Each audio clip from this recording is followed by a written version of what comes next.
Is Liverpool's biggest problem that failure to integrate the new players? Well, it's one of their problems. They've got a few problems at the moment, obviously. Integration of new players always a problem in the Premier League because it is the toughest league in the world. It's a culture shock for any player to come into that environment. It's not only the change of countries where you come into your workplace, which is the most competitive league in the world, and it is a shock. It is easier when you're coming to the champions, well, it should be, because the integration should be a little bit easier, but they're missing Diaz. He's flying. You've seen it. And obviously the tragedy, what happened with Jota, we can't underestimate how that has had an impact on the squad as well. The new players, especially Bert's, what Gary's talking about there, he's really struggling. He really is struggling. At the pace of the game, to find a position, trying to want to play him in a 10, which is preferred position, and then sticking him out on the left-hand side. Ekitike's done well. I think we can't argue with the impact he's had. Isak's obviously had the injury problems. He will come good because we know he can play in the Premier League. The same with Kirkes. Frimpong's been a real problem. We're not sure what he is. Is he a wide player? Is he actual fullback? I think he wants to play in forward areas. They're missing the players they've lost. Trent Alexander-Arnold as well. It's having a massive impact on them. You'd have to say we're just looking for excuses because there's something not correct at the moment. And they need to address it very, very soon. Otherwise, it's going to be too late. You can't win the league in November, but you could certainly be out of it by November if you keep dropping points. And if they look, I think they're still in it because they're capable, but they're only capable, not capable on the performance we saw yesterday, Tom. Certainly not. But they're capable on memory and the history of what this group have done last season. But like you say, integration of new players, unless they get it right very, very soon, there's no title for them this year. Well, yeah, you say it's not over just yet. It is the subject of one of our polls this morning. Is it game over for Liverpool in the title race? And 77% are saying that yes, it is. And here's another one for you, Tim. They've lost 5 Premier League games so far. I know it's only November, but no Premier League winner has ever lost more than 6 games in a 38-game season. Now, they've had no draws, OK? So that helps. Yeah. The rest have all been wins. Yeah. But when you say it's not over yet, it could be quite soon. Absolutely, very soon, very soon. I mean, you do. First and foremost, do we think Arsenal can? What are we talking about? 8 points now. Can Arsenal lose 3 games between now and the end of the season? Of course they can.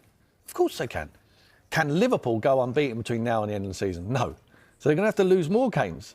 Arsenal. I don't see them doing that. I don't see Arsenal losing 5 or 6 games between now and the end of the season. I really don't in the Premier League. So it's very close, if not impossible for them now. And especially when you've got, in between that, you've got Manchester City and Chelsea as well, who are now up to 3rd.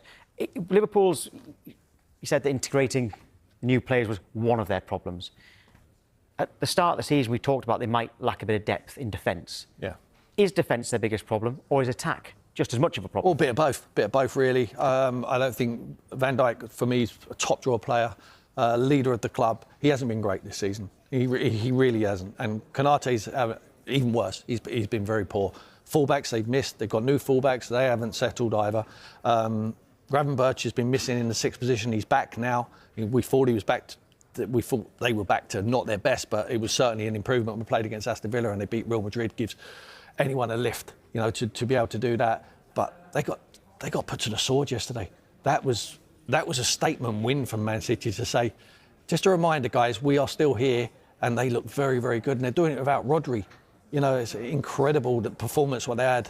Some individual performances, which I know we're going to get onto later on in the show. But for Liverpool, it's not right at the moment. And no one can really, even including Arne Slot, can put their finger on just one thing.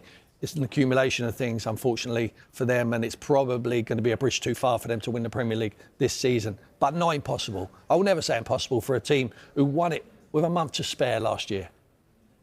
Well, Sky Sports have partnered with Finalysis, an app where passionate fans share their opinions on their club. If you want to represent your club, scan that QR code or visit the Sky Sports app for more details. We're joined by Liverpool fan Lewis Anderson now. Lewis, what was your reaction to that defeat and how deflated are you this morning? I'm deflated like a flat balloon. I thought we'd just come back into it. We just got 2 wins. Real Madrid. We're thinking, all right, we've gone through our bad patch. We're going to do something now. Listen, you can lose away at Man City. Some of the best Liverpool teams have lost away at Man City. Klopp's team that got 98 points, whatever.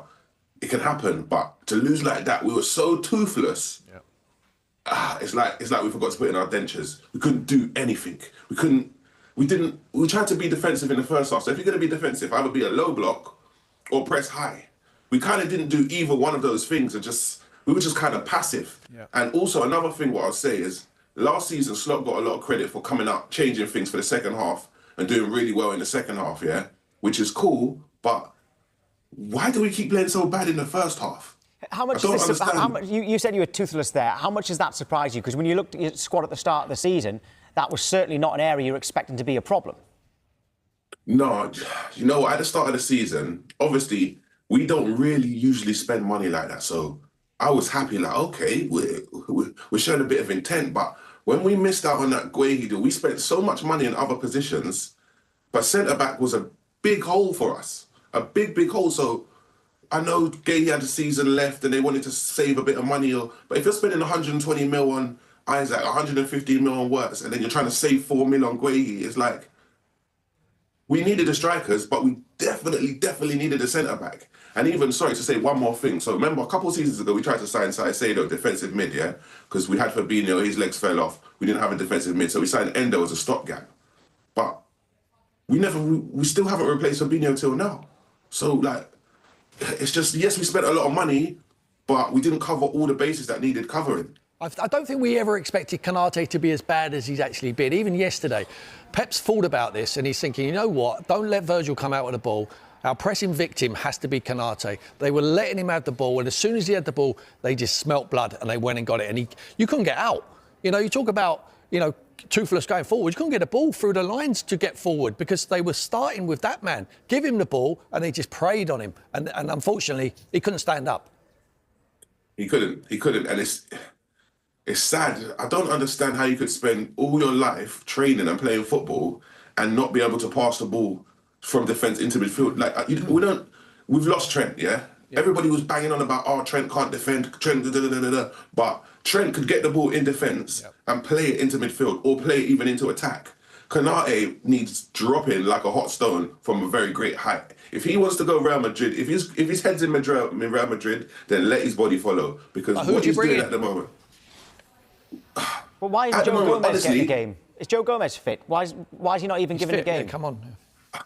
Honestly, it's got to the point where I don't even know. We saw him in the cup against Southampton. Was it against Crystal Palace? Sorry, and he was terrible. But he was playing with like all the kids. He was surrounded by like teenagers. Probably never played with before. And he's like, at this point, Gomez has to play. Or who would I replace him with? Obviously, if Guehi even still wants to come, he has to come. But I honestly believe in the top 10, there's probably one centre back in each of the top 10 teams that could take Konate's place, how he's playing at the moment. I don't know what's gone wrong. Obviously, I've never played at this level, but I don't understand how you could go from where he was last season to... It's like when Torres went Chelsea and just... his brain just switched off. Yeah, that's what it's like at the moment. It's confidence. From where you're talking, you don't believe, do you? It's not happening this year for you, is it? This year? Oh, no. I'm not going to lie. I lost faith a little while ago. We definitely can't win it. If we could get a cup, still pick up a cup, and get in it, like people saying top 4, I do still think we're the third best team, but Arsenal and Man City. We showed Man City yesterday. This isn't even the great Man City. We actually made them look brilliant. Yeah. Oh, it hurt. I don't believe now. This season, it's not happening. Right. OK, Lewis, thank you. Thanks, Lewis. Thank you. Thanks for having me.